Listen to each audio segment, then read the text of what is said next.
On to the reading. Trust the all knowing mind. Whatever you conceive and accept with faith will be yours, regardless of the apparently circuitous paths and byroads you must follow to its attainment. The road you are guided to take is the only way.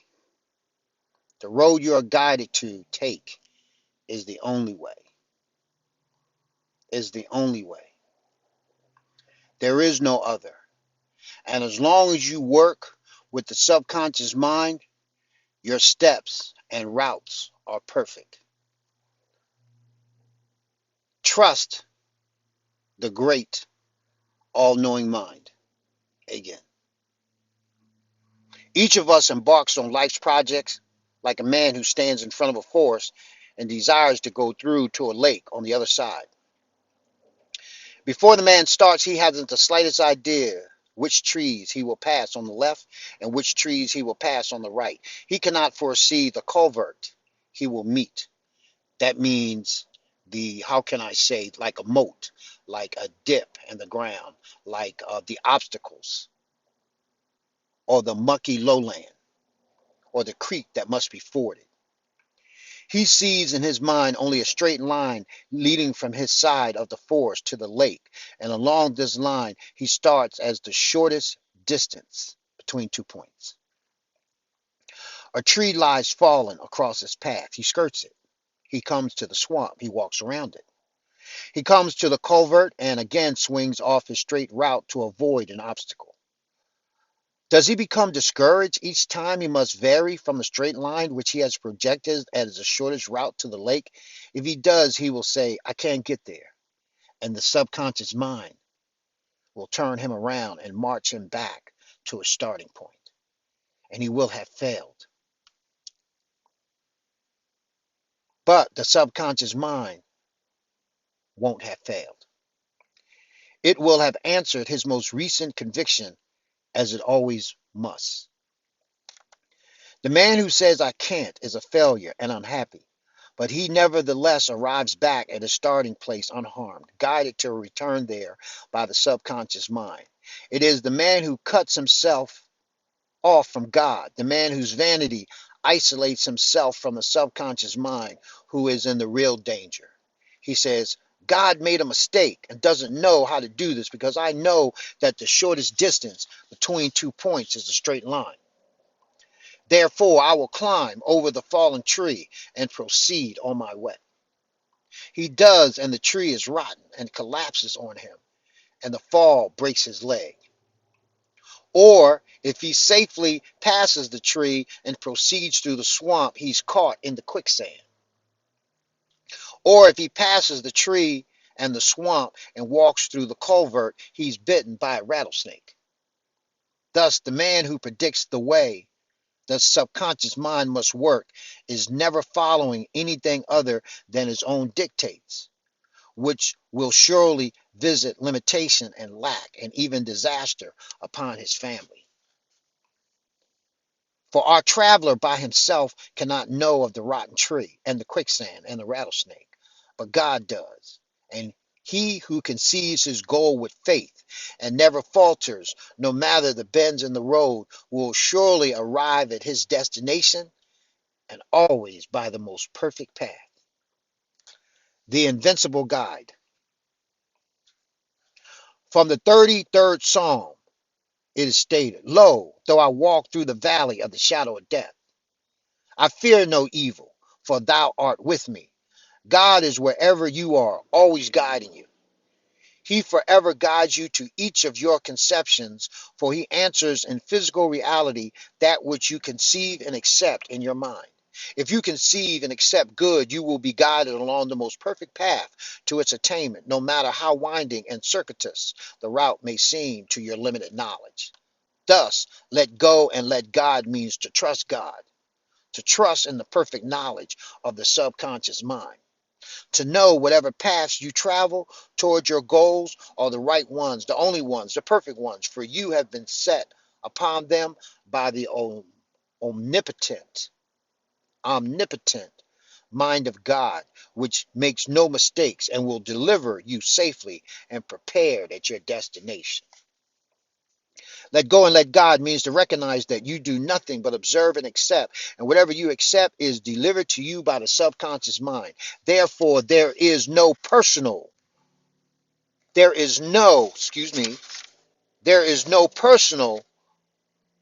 fork in the road at every bypass, at every apparent obstacle. But when you have learned to trust the law completely, you will begin to see every delay and every obstacle as opportunities where you may become fit and ready for what awaits you when you arrive at your destination. For example, a young man decides to become an engineer, where he to be given the job of building a bridge the next day, he would fail miserably. But as long as he holds his image and desire and faith clearly, the subconscious mind will deliver him fit and ready for his appointment with bridge building. In the interim, there may be 5 or 6 years of engineering education, perhaps several jobs in which he fully masters his science. And then the day arrives when the assignment is his and he is outfitted with the tools to conquer it.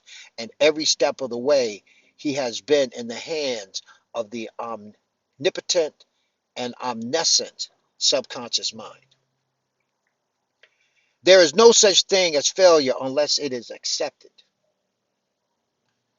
There is no such thing as defeat unless it is accepted. There is no such thing as evil unless it is accepted. Let go of your feeling of personal responsibility and turn everything over to the universal subconscious mind. Don't predict the way this mind shall work. Accept your appointed tasks and circumstances with complete faith that they will provide the perfect path to the attainment of your desires. Evil and failure and defeat and disease cannot touch you if you will refuse to accept them. Only what you accept comes to you finally. All else is but temporary and merely a step to your goal. Such is the law of attraction, a law that never fails. One more warning. Do not keep examining your goal to see if you have attained it. That goes back to do not watch the pot boil. Do not watch the pot boil. A watched pot never boils for the simple reason that you are watching it when it isn't boiling, and this is the thought that you project into the subconscious mind. Rest assured of the eventual accomplishment of your goal and take pleasure and wisdom from each experience along the way. If life were only moments of victory, it would be very short indeed. Learn to enjoy the journey. Triumph over circumstance. A middle-aged man in a Midwestern city resigned a secure job and invested his life savings in a small manufacturing plant. Shortly afterward, the aircraft parts for which his machinery had been designed became obsolete. There seemed no alternative other than to close his doors and face the loss of his investment. But oh, he was bitter. He felt that the whole world was an injustice. Then, one morning, he read 3 words: nothing is wasted. Nothing is wasted. Nothing is wasted. Nothing is wasted. He went down to the plant alone. It was quiet inside. He wandered around. He picked up one of the gadgets that he had been making, and it seemed different, as if he had never seen it before. He said in his mind it would make a terrific toy. And he thought about it. Immediately, he was certain of it. He rushed to the nearest phone and called his foreman. He worked all night on plans. Next morning, he gave them to a sales agency. Within 2 weeks, he was up in production. And he said to himself, believe me, I'll never accept defeat again. Today, his toy manufacturing business is worth more than 100 million. Toy R Us. A married woman with 2 school-aged children was near the verge of hysteria at the arrival of a third child. To think, she said herself, I've gone through 8 years of diapers, formulas, inoculations, laundry, meals, cleaning, babysitters, always looking forward to the day when the kids would be in school and I'd have some time of my own. She says, now I've got to go through it all over again. And so she said to herself, not unless you really want to. She said, of course, I don't want to. Then she said, you know what? I may try this. She said, make up your mind that the greatest thing that ever happened to you was the birth of your third child. She was doubtful, but promised to give it a try with herself. But before a year was out, her husband had made an astonishing success in his business, and they were able to afford help in the house. She herself was successfully operating a small mail order business. She was playing golf once a week, running, bicycling, riding, even took up archery. Had just returned with her husband from a trip to Mexico City. She was brimming with enthusiasm and joy. She said, you know what? What a tremendous lesson. Now I know that everything depends on one's attitude.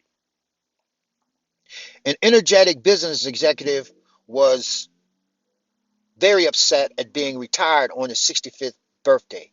He felt he had been put out to pasture, that life had no further use for him.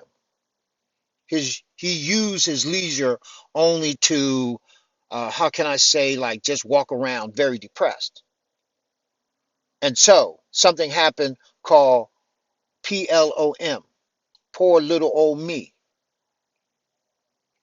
And so his wife had told him, why are you like this? Why are you going through this? Why are you so upset?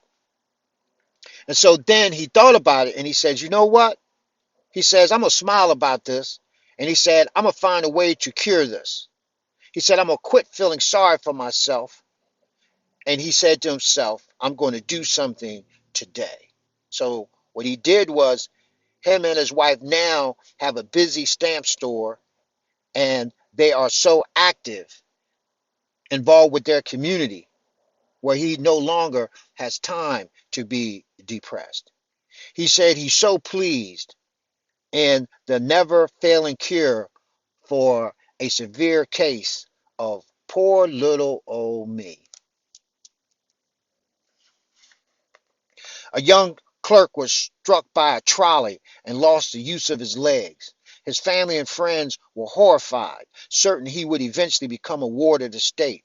Only a short time later, they were very surprised to find him operating a thriving advertising agency. And so one of them asked him, they said, how did you ever manage?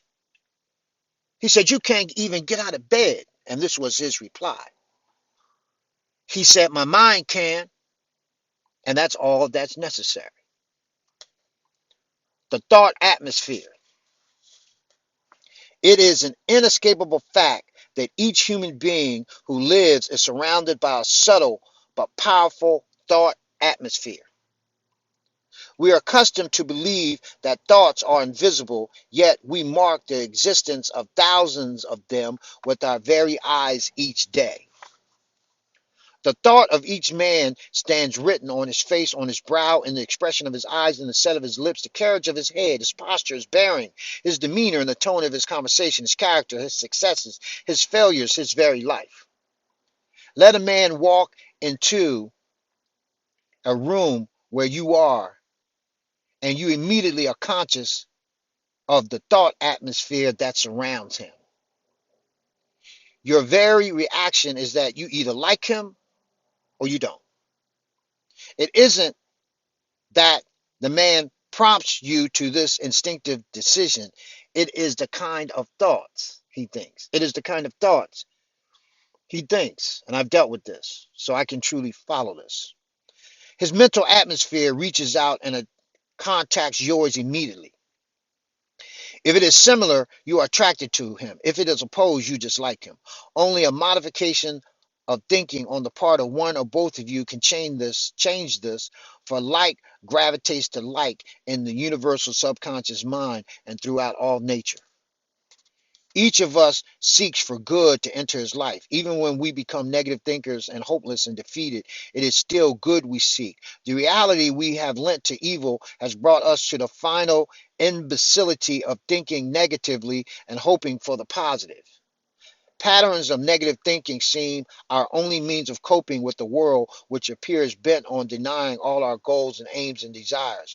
These are our prompters, the crosses we bear as we go through life. Karma, it is called by the Indian Hindu religions, that which would deny us the unlimited abundance and good of life. That is not true. This is what is true. Listen, please. The universal subconscious mind denies us nothing. Nature denies us nothing. We always get exactly what we have asked for. There's no lack, limitation, failure, or despair which we do not create for ourselves in our own minds. And it is just as simple, in fact, downright simpler, to create abundance and success and health in our minds and thus experience them in the physical world. The universal subconscious mind denies us nothing. Nature denies us nothing. We always get exactly what we have asked for. There's no lack, limitation, failure, or despair, which we do not create for ourselves in our own minds. And it is just as simple, in fact, downright simpler, to create abundance and success and health in our minds and thus experience them in the physical world. Said again, the universal subconscious mind denies us nothing.